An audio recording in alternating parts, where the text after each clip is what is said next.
In today's video, I'm going to teach you how to navigate through TurboTax Online 2024 and efficiently manage your documents. This is going to be a straightforward guide to help you get comfortable with accessing and organizing your tax documents online. Let's dive right into it. First, you'll want to head over to the TurboTax Online 2024 website.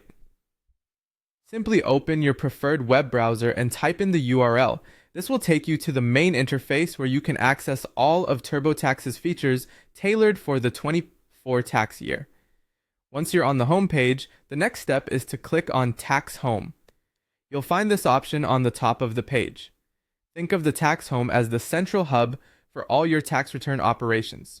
From here, you can navigate to any section relevant to your filing process. It's designed to give you an overview and easy access to the various sections you'll need. After you've opened up the Tax Home, the next thing you need to do is to click on Documents. This is a crucial section because it houses all